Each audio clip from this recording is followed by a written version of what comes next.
कृष्णा। राधे राधे दोस्तों।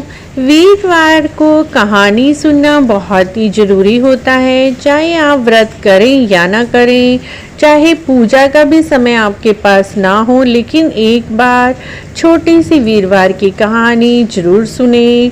बहुत ही पौराणिक कहानी जो हमने अपनी दादी के मुंह से सुनी थी, वही कहानी आज मैं आपसे शेयर कर रही हूँ। वीरवार की छोटी सी कहानी इस प्रकार है। एक लड़की थी, वह वीरवार के व्रत रखती थी और पूजा पाठ किया करती थी। सुबह मुट्ठी में जौ भर कर ले जाती, पाठशाला जाती तो पाठशाला के मार्ग पर वो सारे जौ बिखेरती जाती और आते समय वो जो स्वर्ण के हो जाते तो उन स्वर्ण के जौ को बीन कर घर ले आती। एक दिन वह स्वर्ण के जौ को सूप में साफ कर रही थी तो उसके पिताजी ने कहा, पुत्री, सोने के जौ साफ करने के लिए सोने का सूप होना चाहिए। अगले दिन बृहस्पतिवार था। उसने बृहस्पति महाराज से, विष्णु भगवान से प्रार्थना की, हे भगवान, आज मुझे सोने का सूप मिले। सुबह हर रोज की तरह पाठशाला गई, रास्ते में जौ बिखेरती चली गई। पाठशाला से आते समय उसे सोने के जौ मिले और साथ में सोने का सूप भी मिला। एक दिन वह सोने के जौ सोने के सूप में फटक कर साफ कर रही थी। उधर से उसी देश के राजा का लड़का गुजरा और उस लड़की के रूप और कार्य को देखकर मोहित हो गया। घर जाकर आसन पार्टी लेकर पड़ गया। राजा ने कहा, खाना पीना क्यों छोड़ दिया है? नौकर खाना लेकर जाते, लेकिन राजकुमार ना तो कुछ खाए ना पिए। राजा खुद आए तो राजकुमार ने बताया कि मैं तो उसी लड़की से विवाह करूंगा जो सोने के सूप में सोने के जौ साफ कर रही थी। राजा ने कहा, आप ही उस ऐसी लड़की के घर का पता बता दें, हम अवश्य ही तुम्हारा विवाह उसके साथ करवा देंगे। अगले दिन राजा के दूत उस लड़की के घर गए और उसकी लड़की को अपने राजकुमार के लिए मांगा। ब्राह्मण देवता बहुत ही खुश हुए और उन्होंने खुशी खुशी अपनी लड़की का विवाह राजकुमार के साथ कर दिया। लड़की के घर से जाते ही उनके घर गरीबी का निवास हो गया। पिता बहुत दुखी रहने लगे। एक दिन बहुत दुखी अवस्था में पिता अपनी पुत्री के घर गए। पुत्री ने पिता की दयनीय दशा को देखकर उन्हें बहुत सारा धन दिया और समझाया, लेकिन थोड़े दिन तो उनके बहुत सुख से बीते। फिर वही हाल हुआ। पिता दोबारा पुत्री के घर गए। तब पुत्री ने कहा, पिताजी, आप माताजी को यहाँ लेवा लाएं। मैं माताजी को समझा दूंगी किस प्रकार धन की प्राप्ति होती है। पिता उसकी माता को लेकर लड़की के घर गए। माता को पुत्री बहुत अच्छे से समझाने लगी। माता, सुबह उठा करो, नहा धोकर स्वच्छ वस्त्र पहनकर विष्णु भगवान जी की पूजा किया करो, वीरवार के व्रत कथा सुना करो। लेकिन माता को यह सब नहीं पता था। उसने सुबह उठकर भोजन कर लिया। एक दिन पुत्री को बहुत गुस्सा आया, अपनी माता को कमरे में बंद कर दिया और सुबह उसे उठाकर नहला धुलाकर स्वच्छ वस्त्र पहनाए, अच्छे से पूजा पाठ कराई, वीरवार की कथा उसके साथ सुनी और सुनाई, जिससे उसकी माता का बुद्धि भी ठीक हो गई। अब वह भी हर बृहस्पतिवार को कथा सुनने लगी, पूजा करने लगी, केले के वृक्ष की पूजा करने लगी, जिससे उसे भी धन और पुत्र की प्राप्ति हुई। बृहस्पति महाराज ऐसे ही हैं, जो जैसी बुद्धि से उनकी पूजा करते हैं वैसा ही फल उन्हें देते हैं। तो इस प्रकार मित्रों, बृहस्पति महाराज की व्रत कथा सुनना और सुनाना बहुत ही अच्छा होता है। आपको भी बृहस्पति महाराज की यह छोटी सी कथा अच्छी लगी है तो हर बृहस्पतिवार को इस कथा को अवश्य ही सुने और सुनाएं। बृहस्पतिवार की दूसरी कथा जो बड़ी है वो भी आज हम आपसे शेयर कर रहे हैं। कथा इस प्रकार है। कथा के अनुसार प्राचीन काल की बात है। किसी राज्य में एक बड़ा प्रतापी दानी राजा राज करता था। वह गुरुवार को व्रत रखकर दीन दुखियों की मदद करके पुण्य प्राप्त करता था, परंतु ये बातें उसकी रानी को अच्छी नहीं लगती थी। वह ना तो कोई व्रत करती, ना ही दान पुण्य में विश्वास रखती थी। इतना ही नहीं, वह राजा को भी यह सब कार्य करने से मना करती थी। एक समय की बात है, राजा शिकार खेलने के लिए वन गए। घर पर रानी और दासी थी। उसी समय गुरु बृहस्पति देव साधु जी का रूप धारण करके राजा के दरवाजे पर भिक्षा मांगने के लिए आए। साधु ने जब रानी से भिक्षा मांगी तो वो कहने लगी, हे साधु महाराज, मैं इस दान पुण्य से तंग आ चुकी हूँ। आप कोई ऐसा उपाय बताएं जिससे यह सारा धन नष्ट हो जाए और मैं आराम से रह सकूं। इतना सुनकर बृहस्पति देव बोले, हे देवी, तुम तो बड़ी विचित्र हो। संतान और धन की से भी कोई दुखी होता है।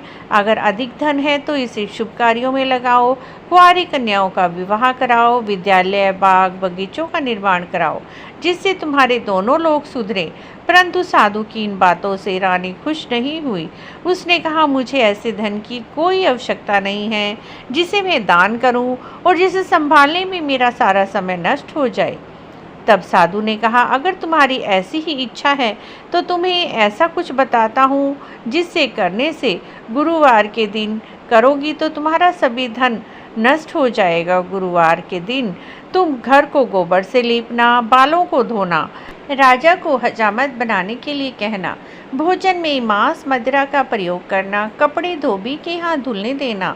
इस प्रकार 7 बृहस्पतिवार करने से तुम्हारा सारा धन नष्ट हो जाएगा। इतना कहकर साधु के रूप में बृहस्पति देव जी वहां से अंतर ध्यान हो गए। साधु के कहे अनुसार रानी ने केवल 3 बृहस्पतिवार ही ऐसे किया कि उसकी सारी धन संपत्ति नष्ट हो गई। भोजन के लिए राजा का परिवार तरसने लगा। अब एक दिन राजा ने रानी से कहा, मैं जाता हूँ क्योंकि यहाँ सभी लोग मुझे जानते हैं, इसीलिए मैं कोई भी छोटा काम नहीं कर सकता। ऐसा कहकर राजा दूसरे देश चला गया। उधर जंगल से लकड़ी काट कर लाता, शहर में बेचता और अपना जीवन व्यतीत करता। इधर राजा के प्रदेश जाते ही रानी और दासी दुखी रहने लगी। एक बार जब रानी और दासी को 7 दिन तक बिना भोजन के रहना पड़ा तो रानी ने अपनी दासी से कहा, पास के नगर में मेरी बहन रहती है, वह बड़ी धनवान है, तू उसके पास जा और कुछ लेकर आ ताकि थोड़े दिन हमारी गुजर बसर हो जाए। दासी रानी की बहन के पास पहुंची। उस दिन गुरुवार का दिन था। रानी की बहन उस समय बृहस्पतिवार की व्रत कथा सुन रही थी। दासी ने रानी की बहन को अपनी रानी का संदेश दिया, लेकिन रानी की बहन ने कोई उत्तर नहीं दिया। जब दासी को रानी की बहन से कोई उत्तर नहीं मिला, वह बहुत दुखी हुई और उसे क्रोध भी आया।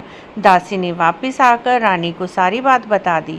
ये सुनकर रानी ने अपने भाग्य को कोसा। उधर रानी की बहन ने सोचा, मेरी बहन की दासी आई थी परंतु मैं उससे नहीं बोली, इससे उसे बहुत दुख हुआ होगा। कथा सुनकर और पूजा समाप्त करके वह अपनी बहन के घर गई। कहने लगी, हे बहन, मैं बृहस्पतिवार का व्रत कर रही थी और कथा सुन रही थी। तुम्हारी दासी मेरे घर आई, परंतु मैं कथा सुनते हुए बीच में नहीं उठ सकती, इसीलिए मैं उससे नहीं बोल पाई। लेकिन अब बताओ, तुम्हारी दासी क्यों आई थी? रानी बोली, बहन, तुमसे क्या छिपाऊं, हमारे घर में खाने को अनाज नहीं था। ऐसा कहते कहते रानी की आंखें भर आई। उसने दासी समेत पिछले 7 दिनों से भूखे रहने की पूरी बात अपनी बहन को बताई। रानी की बहन बोली, देखो बहन, भगवान बृहस्पति देव सबकी मनोकामना को पूर्ण करते हैं। देखो, शायद तुम्हारे घर में अनाज रखा हो। पहले तो रानी को विश्वास नहीं हुआ, पर बहन के बार बार कहने से, आग्रह करने से दासी अंदर गई तो उसे सचमुच अनाज से भरा हुआ एक घड़ा मिला। यह देखकर दासी को बड़ी हैरानी हुई। दासी रानी से कहने लगी, रानी जी, जब हमें भोजन नहीं मिलता तो हम व्रत ही करते हैं, क्यों ना इनसे व्रत की विधि और कथा पूछ लें ताकि हम भी व्रत किया करें। तब रानी ने अपनी बहन से बृहस्पति महाराज की व्रत कथा के बारे में पूछा।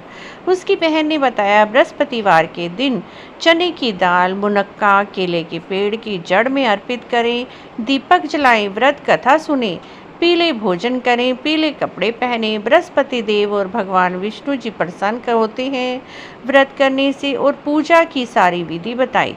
रानी की बहन अपने घर लौट गई। 7 दिन के बाद जब गुरुवार आया तो रानी और दासी ने व्रत रखा। वह गुड़साल जाकर चना और गुड़ लेकर आई। फिर उसने केले की जड़ में भगवान विष्णु जी की पूजा की। अब पीले भोजन की चिंता में दोनों बहुत दुखी हुई, क्योंकि उन्होंने व्रत तो रख लिया था, लेकिन उनके पास पीला भोजन अब कहाँ से आए। बृहस्पति देव उनके व्रत से प्रसन्न थे और एक साधारण व्यक्ति का रूप धारण करके 2 थालों में पीला भोजन दासी को दे गए। भोजन पाकर दासी प्रसन्न हुई। फिर रानी को साथ में भोजन करने का आग्रह करने लगी। लेकिन रानी को इस विषय में कुछ पता नहीं था, तो उसने कहा तू ही भोजन कर ले, क्योंकि तेरे लिए ही भोजन रखा है। लेकिन दासी ने कहा रानी जी, हम दोनों मिलकर भोजन करेंगे, क्योंकि बृहस्पति देव जी की कृपा से एक साधु महाराज 2 सुंदर थालों में पीला भोजन दे गए हैं। रानी को समझते देर न लगी और उसने और दासी ने मिलकर भोजन किया।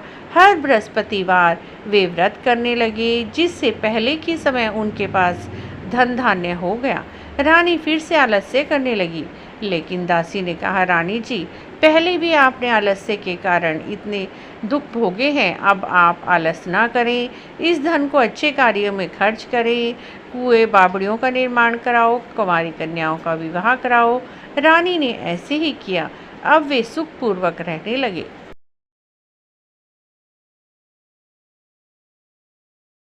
एक दिन राजा दुखी होकर जंगल में एक पेड़ के नीचे आसन जमाकर बैठ गए। वह अपनी दशा याद करके व्याकुल होने लगा। बृहस्पतिवार का दिन था। एकाएक निर्जन वन में एक साधु प्रकट हुए। साधु वेश में स्वयं बृहस्पति देव थे। लकड़हारे के सामने आकर बोले, हे लकड़हारे, इस सुनसान जंगल में तू क्यों चिंता मगन बैठा है? लकड़हारे ने दोनों हाथ जोड़कर प्रणाम किया। उत्तर दिया, महात्मा जी, आप सब कुछ जानते हैं, मैं क्या कहूँ। यह कहकर रोने लगा। साधु को अपनी आह्वान का निरादर किया था, जिसके कारण बृहस्पति देव रुष्ट हो गए और तुम्हारी ऐसी दशा हुई। अब तुम चिंता मत करो, तुम्हारे सब कष्ट दूर हो जाएंगे। भगवान तुम्हें पहले से भी अधिक संपत्ति देंगे। तुम बृहस्पतिवार के दिन कथा सुनो, व्रत करो, 2 पैसे के चने मुनक्का लाकर प्रसाद बनाओ और शुद्ध जल से लोटे में शक्कर मिलाकर अमृत तैयार करो। कथा के पश्चात सारे परिवार के साथ प्रसाद बांटकर आप ग्रहण करो। ऐसा करने से भगवान तुम्हारी सभी मनोकामना पूर्ण करेंगे। साधु के ऐसे वचन सुनकर लकड़हारा बोला, हे प्रभु, मुझे लकड़ियां बेचकर इतना पैसा नहीं मिलता जिससे भोजन के बाद मैं कुछ बचा सकूं।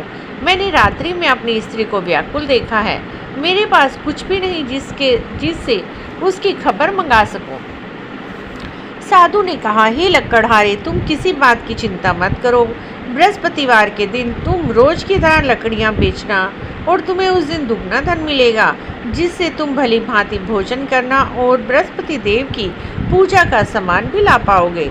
इतना कहकर साधु अंतर्ध्यान हो गए। धीरे धीरे समय बीता। बृहस्पतिवार का दिन आया। लकड़हारा जंगल से लकड़ी काटकर शहर में बेचने गया। उसे उस दिन दुगने दिन दाम मिले। राजा ने चना गुड़ आदि लाकर गुरुवार का व्रत किया। उस दिन से उसके सभी क्लेश दूर हो गए। परंतु दूसरे गुरुवार को दिन वह व्रत करना भूल गया, जिससे बृहस्पति भगवान नाराज हो गए। उस दिन उस नगर के राजा ने विशाल यज्ञ का आयोजन किया और शहर में घोषणा की कि कोई भी मनुष्य अपने घर भोजन न बनावे, ना ही आग जलावे। समस्त जनता हमारे यहाँ भोजन करे। इस आज्ञा को मानकर सभी उसके यहाँ भोजन करने गए। लकड़हारा कुछ देर से पहुंचा। राजा की आज्ञा अनुसार सभी लोग तो गए, लेकिन लकड़हारा कुछ देर से पहुंचा। राजा उसे अपने साथ ले जाकर घर पर भोजन कराने लगा। रानी की दृष्टि उस खूंटी पर पड़ी जिस पर उसका हार लटका हुआ था। उसने देखा कि हार वहां नहीं है। रानी ने निश्चय किया कि मेरा हार इस मनुष्य ने ही चुराया है। उसी समय सिपाहियों को बुलाकर उसको कारागार में लकड़हारा कारागार में पड़ा हुआ दुखी हो सोचने लगा, पता नहीं पहले जन्म के कर्मों से ही मुझे इतने दुख प्राप्त हुए हैं। उसी समय उसे साधु की याद आई जो जंगल में मिला था। बृहस्पति देव साधु के रूप में प्रकट हुए। उसकी दशा को देखकर कहने लगे, अरे मूर्ख, तूने बृहस्पति देव की कथा नहीं कही, उनका व्रत नहीं किया, इसीलिए तुम्हें दुख प्राप्त हुआ है। चिंता मत कर, बृहस्पतिवार के दिन कारागार के दरवाजे पर 4 पैसे पड़े मिलेंगे। तुम उससे बृहस्पति देव की पूजा करना, तुम्हारे कष्ट दूर हो जाएंगे। बृहस्पतिवार के दिन उसे दरवाजे पर 4 पैसे मिले। लकड़हारे ने कथा कही, व्रत किया। उसी रात राजा को बृहस्पति देव स्वप्न में दिखे और कहा, जिस आदमी को तुमने कारागार में बंद किया है वह निर्दोष है, उसे छोड़ दो। रानी का हार उसी खूंटी पर लटका है। अगर तुम ऐसा नहीं करोगे तुम्हारा राज्य धन सब नष्ट हो जाएगा। इस तरह रात्रि के स्वप्न को देखकर राजा प्रातःकाल उठा, खूंटी पर हार लटका देखा, लकड़हारे को बुला क्षमा मांगी, लकड़हारे को सुंदर वस्त्र आभूषण देकर विदा किया। बृहस्पति देव की आज्ञा अनुसार लकड़हारा अपने नगर को गया। राजा नगर में पहुंचा, देखता है नगर में पहले से अधिक बाग, तालाब, कुएं, धर्मशालाएं बनी हुई हैं। राजा ने पूछा, यह किसके हैं? सब लोग बोले, यह सब रानी और बांदी के हैं। राजा को बड़ा आश्चर्य हुआ और गुस्सा भी आया। रानी को जब खबर लगी कि राजा आ रहे हैं, उसने बांदी से कहा, हे दासी देख, राजा हमें बहुत दरिद्रता की हालत में छोड़ कर गए थे। अगर हमारी ऐसी हालत देखेंगे तो कहीं वापस ना लौट जाएं। तुम दरवाजे पर खड़ी हो जा। आज्ञा अनुसार दासी दरवाजे पर खड़ी हो गई। राजा आए, उनको साथ लेकर बोली, राजा जी, यह सब हमें बृहस्पति देव जी की कृपा से प्राप्त हुआ है। राजा ने उस दिन से निश्चय किया, वह हर रोज बृहस्पति देव का पूजन करेगा, हर रोज दिन में 3 बार कहानी कहेगा। अब तो राजा का नियम बन गया, हर समय उसके दुपट्टे में चने की दाल बंधी रहती। दिन में 3 बार एक कहानी सुनता और कहता। एक बार राजा ने सोचा, चलो अपनी बहन के घर चलते हैं। राजा ने ऐसा निश्चय कर घोड़े पर सवार होकर अपनी बहन के यहाँ चला।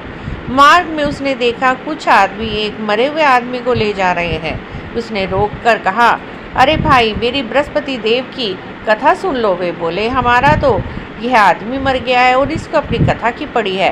परंतु कुछ लोग बोले, अच्छा कहो, हम तुम्हारी कथा सुनेंगे। राजा ने दाल निकाली, कथा कही, मुर्दा हिलने लगा। कथा समाप्त होते ही राम राम कहते मनुष्य खड़ा हो गया। आगे चला, एक किसान खेत में हल चला रहा था। राजा ने उसे देखकर कहा, मेरी बृहस्पति देव की कथा सुन लो। किसान बोला, जब तक मैं तेरी कथा सुनूंगा तब तक 4 हरैया जोत लूंगा। अपनी कथा किसी और को सुना। राजा आगे चला। राजा के हटते ही बैल पछाड़ा खाकर गिर गए। किसान के पेट में जोर से दर्द उठा। उसकी माँ रोटी लेकर आई और अपने पुत्र से सभी हाल पूछकर उस घुड़सवार के पास दौड़ी दौड़ी गई। बोली, बेटा, मैं तेरी कथा सुनूंगी, तू अपनी कथा मेरे खेत पर चलकर कहना। राजा ने बुढ़िया की बात मानकर खेत पर जाकर कही कथा, जिससे बैल भी ठीक हो गए और किसान का दर्द भी ठीक हो गया। अब राजा अपनी बहन के घर पहुंचा। बहन ने भाई की खूब मेहमानी की। दूसरे रोज प्रातःकाल राजा जागा। उसने देखा सभी लोग भोजन कर रहे हैं। राजा ने अपनी बहन से कहा, ऐसा कोई मनुष्य है जिसने भोजन ना किया हो, जो मेरी बृहस्पतिवार की कथा सुन ले। बहन बोली, यह देश ऐसा है, यहाँ पर पहले भोजन करते हैं, बाद में कोई अन्य कार्य करते हैं। पड़ोस में देख कर आती हूँ। ऐसा कहकर देखने गई। पड़ोस में एक कुम्हार के यहाँ 3 दिन से भोजन नहीं बना था, क्योंकि उसका लड़का बहुत बीमार था। राजा ने अपनी कथा उस कुम्हार के यहाँ जाकर कही। कथा के प्रभाव से उसका लड़का बिल्कुल ठीक ठाक हो गया। अब तो राजा की बहुत प्रशंसा होने लगी। राजा ने अपनी बहन से कहा, चलो बहन, अपने घर चलते हैं। बहन ने कहा, मैं अपनी सास से पूछ लूँ। सास ने कहा, तुम तो चली जा, लेकिन कोई बच्चा नहीं जाएगा, क्योंकि तेरी भाभी के कोई बच्चा नहीं है। बहन ने अपने भाई से कहा, मैं तो चलूँगी, लेकिन कोई बालक नहीं जाएगा। राजा ने कहा, जब कोई बालक नहीं जाएगा तब तू भी क्या करेगी, तू भी रहने दे। राजा उदास होकर अपने घर आया। रानी के पूछने पर बोला, हम निसंतान हैं, हमारा मुंह देखने का धर्म नहीं है। रानी ने कहा, जब बृहस्पति देव ने हमें इतना सब कुछ दिया है तो संतान भी देंगे। तब राजा के स्वप्न में बृहस्पति देव आए और बोले, राजा, चिंता त्याग दे, तेरी रानी गर्भ से है। 9वें महीने रानी के सुंदर पुत्र उत्पन्न हुआ। तब राजा ने अपनी रानी से कहा, देखो, स्त्रियां खाए बिना रह सकती हैं, कहीं बिना नहीं रह सकती। जब मेरी बहन आई तो उसे कुछ मत कहना। जब राजा की बहन आई तो रानी बोली, घोड़ा चढ़ी तो नहीं आई, गधा चढ़ी आई। तब बहन बोली, भाभी, अगर मैं ऐसा न कहती तब तुम्हें पुत्र ही कैसे होता। बृहस्पति देव ऐसे ही हैं, जो जिसकी इच्छा है वे सभी मनोकामना पूर्ण करते हैं। बोलिए बृहस्पति देव महाराज की जय। इस प्रकार मित्रों, बृहस्पति देव के दिन कथा और पूजा अवश्य करें। बृहस्पति देव की सभी प्रकार की वीडियो आप डिस्क्रिप्शन में लिंक पर जाकर देख सकते हैं। मित्रों, आपको कहानी कैसी लगी? अगर अच्छी लगी है तो प्लीज़ हमारे चैनल को जरूर सब्सक्राइब करें, लाइक करें। जय बृहस्पति देव महाराज।